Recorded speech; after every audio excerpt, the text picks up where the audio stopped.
These became popular in the late 1890s. A lot of tourist railroads, especially ones that were around by national parks, would often run these and allow patrons to see a full 360-degree view of everything that was going on. So, like I said, today we've got a convertible. Right now we're passing Terror on the Box. It's Wisconsin's premier haunted house attraction. They run from mid-September till end of October, beginning of November. And if that's something that you're interested in, come on down and check it out. They do a really good job. If not, maybe tell some friends that might be interested in it. So they're always changing stuff here. They've always got something fresh and new for each season.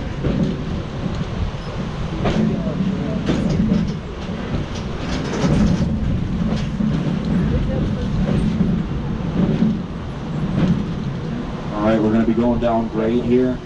And we're going to come to a railroad crossing. It's an uncontrolled crossing, so you're going to hear the engineers start to ring the bell and blow the horn a couple times. If anybody needs to cover their ears from the horn blast, probably should do that now. Does 2 blasts on the horn. Oh, there's going to be another one coming up.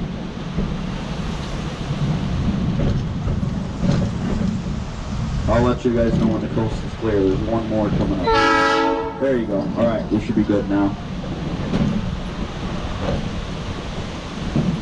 Alright, we're going to be making a quick stop at our hobo boxcar. So, hobos, you might know, are those guys that would hop freight cars, especially during the Great Depression. They would go from town to town in freight cars without ever having to pay a dime for a ticket. And they would often do that because you know, during the Great Depression, couldn't afford a ticket all the time. You needed to go where the jobs are at, so you'd hop into freight cars. But I'm going to tell you that the term hobo, it actually goes back even further than the Great Depression era. It goes back to the year 1865. Oh, so at the end of the American Civil War, you had a lot of soldiers getting out of the service, and depending on what side you were on, you know, you would get paid by the Army later, or sometimes you wouldn't get paid at all. So they needed to figure out a way to get back home. So they started hopping onto freight cars, and the people would ask, "Where are you guys going?" And they would say that they're homeward bound. You take the first 2 letters of homeward, H-O, first 2 letters of bound, B-O, you got hobo. And the tradition continued, especially as the West opened up and a lot of people started riding the rails to go from one place to another. And by 1890, you actually had a hobo convention. So think of it kind of like a Comic-Con for like hobos. And they actually continue that tradition to today. So, alright, so here's our hobo boxcar. You'll see a series of symbols on there. And that's how hobos would communicate. Kind of think of it like a secret language, basically. Just for hobos to communicate with each other. So, we check in with our engineer, make sure we're at a complete stop here. Alright, so when you went on the road as a hobo, you didn't often use your regular name. You used a hobo name or a road name. There's a clown face down there. That was a guy named Laughin' Larry. He was a pretty funny guy in the hobo jungle.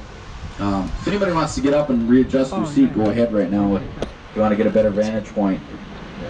So Laughin' Larry was a pretty funny guy in the hobo jungle, that area right outside of town, the hobo jungle, where hobos would collect and talk and figure out where work was at, swap stories. They would also make this tasty food known as hobo stew, which depending on the culinary skills of the hobos in question could be really good or not so good. Boxcar Betty, famous lady hobo.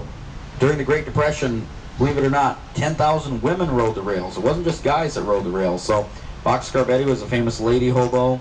Anybody ever heard of the Boxcar Children series before? No. So kids, orphans, teenagers, all those folks, they would ride the rails. And when you went out on the rails, a lot of the younger hobos would get taken under the wing of an older hobo and kind of taught the ways of the road. If you see a box with a dot in it, that meant something was bad, dangerous. Squiggly lines, water. So bad water, dangerous water. Don't drink it. Don't try to like swim through there. You might get swept away. Tic-tac-toe sign meant jail. If you wandered into a town and you seen that, they didn't like hobos there. Most hobos are hard, honest working people, but a couple bad apples spoils it for the lot. And they didn't know if you were good or bad. They just didn't trust you, so you need to watch out for that. Backside here, there's a picture of a chicken. that's not where Colonel Sanders is handing out the KFC. That is a squawk box or telephone.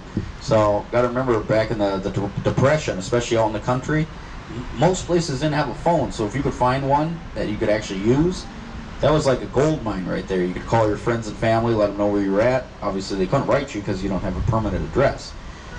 So around in the front, we'll see on the front, right above the coupler, there's a picture of a cat, and that's a kind lady, usually, or a kind person, usually an older lady, that would often give handouts to hobos. You would show up and do some work, like you'd paint a fence, hold a garden, maybe split some wood. You might get some food, blankets, clothes. You might get to sleep in the barn for the night, and you know, so you would get that. So the reason they had a cat is because if anybody's ever fed a stray cat, you know, you feed the cat, and then the next night you got 2 cats, and then like by the end of the week you got like 40 cats showing up at your doorstep. That's how hobos were. They figure out where the goods were at, so it was kind of like your place became like a marked place. So they would often find that, and they would all start showing up there. So they still have hobos today, believe it or not, and they're on social media. They've got Facebook, they've got YouTube. I watch this one guy on YouTube every once in a while, and he's like, shows you how to jimmy open a boxcar, and he's like talks about like when he gets caught by the railroad police and stuff like that. So but for all you kids out there, don't become a hobo. It's not a lucrative career. They're cool to talk about, but it's a dangerous thing. So all right, everybody have a seat if you haven't already. We're gonna get rolling again and check out some more stuff. Felt good to stand there. Yeah, it is.